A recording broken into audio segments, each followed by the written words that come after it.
Hai semua.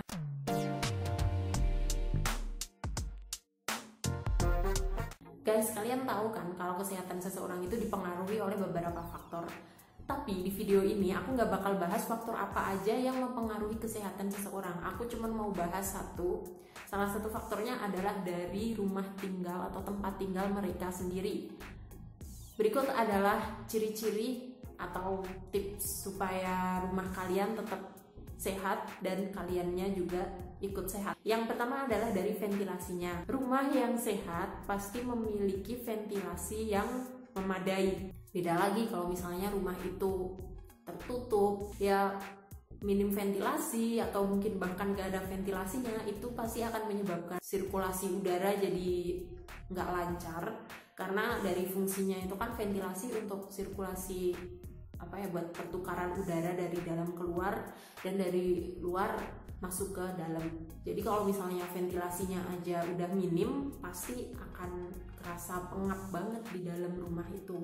Sekalipun ada ventilasinya, kebersihan ventilasi juga harus dijaga ya guys, karena ventilasi itu gampang banget berdebu, dan kalau kalian nggak rajin-rajin bersihin, terus debunya itu berterbangan di dalam ruangan terus masuk pernafasan, bisa berbahaya. Kedua adalah rumah yang sehat itu pasti punya pencahayaan yang baik. Kalau di dalam rumah itu udah gelap, remang-remang, terus terasa lembab, itu bisa dipastikan rumah tersebut tidak sehat. Sebisa mungkin untuk cahaya matahari itu bisa masuk ke dalam rumah.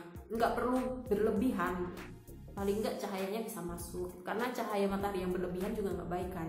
Jadi biar rumah kalian tetap sehat, setidaknya tuh ada celah, jendela deh yang memungkinkan cahaya matahari itu masuk ke dalam rumah kalian. Dan kerennya cahaya matahari ini katanya bisa meningkatkan konsentrasi dan juga melancarkan metabolisme tubuh manusia. Selanjutnya adalah dari penggunaan bahan bangunan. Oke guys, jadi kalian harus berhati-hati dalam pemilihan material bangunan, karena ada beberapa jenis material yang tidak sehat untuk kesehatan, yang nggak sehat untuk tubuh kita. Misalnya aja kayak asbes. Asbes itu akan aman-aman aja apabila asbesnya masih bagus. Tapi kalau misalnya asbesnya ini udah lama, itu dia akan menghasilkan debu-debu yang mengandung serat asbes, dan tentunya juga akan membahayakan pernafasan kita. Terus baiknya gimana? Baiknya adalah kalian pilih bahan-bahan yang memang tidak melalui proses industri, istilahnya ya, yang nggak mengandung banyak bahan kimia berbahaya, misalnya kayak kayu, bambu, terus genteng, atau batu bata, dan lain-lain.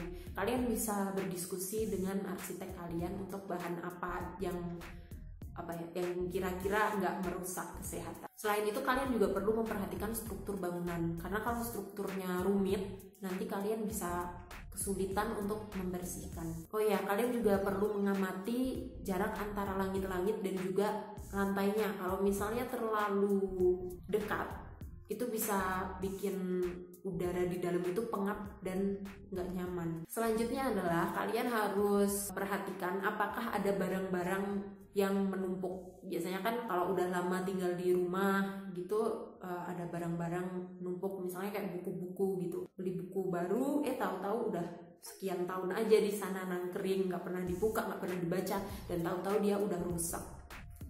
Jadi solusinya apa? Kalian harus pinter-pinter nyeleksi mana barang yang masih layak disimpan dan mana barang yang udah nggak layak disimpan. Supaya apa? Supaya nggak menimbulkan bibit penyakit atau buat sarang-sarang tikus dan lain-lain. Selanjutnya adalah kalian harus rajin-rajin ngeliat di kolong atau di celah-celah kecil. Siapa tahu di sana ada sarang tikus atau ada kecoa gitu. Jadi kan kalau misalnya udah sering dicek, nanti kalau misalnya masih dikit ketahuan, langsung diberesin, selesai. Beda kalau misalnya udah besok sebulan si tikusnya udah beranak pinak, dia udah nyampe kemana-mana dan si tikusnya mati dan terus tahu-tahu tikusnya itu mati terus menghasilkan bau yang nggak enak, kan bikin kitanya nggak nyaman buat tinggal di rumah kan. Selain itu rumah yang nggak sehat juga bisa dideteksi dari baunya. Selain dari tikus juga biasanya tuh dari kebocoran. Makanya kalian harus rajin-rajin ngecek apakah ada kebocoran di rumah kalian. Kalau misalnya ada, segera diatasi biar enggak keterusan terus tumbuh jamur-jamur, kemudian rumah kalian jadi jelek gitu kan karena kelihatan enggak terawat. Selanjutnya adalah jangan menyepelekan tanaman. Usahakan di rumah kalian itu ditanemin tanaman-tanaman gitulah. Nggak mesti pohon yang gede, tapi bisa juga tanaman kayak tanaman teh-tehan atau tanaman-tanaman aja gitu deh. Tapi kalau pohon nggak masalah, karena tanaman-tanaman ini bisa membuat udara di sekitar menjadi sejuk. Terus dia juga bisa meredam kebisingan dari luar, juga bisa mengurangi cahaya matahari yang berlebih biar nggak silau. Oke guys, jadi itu dia tadi beberapa ciri-ciri rumah yang kurang sehat. Semoga bermanfaat buat kalian. Buat teman-teman yang mau request video selanjutnya apa, boleh tulis di komentar. Dan buat yang belum subscribe, segera di subscribe dan nyalakan loncengnya supaya kalian nggak ketinggalan video terbaru dari aku. Terima kasih dan sampai jumpa.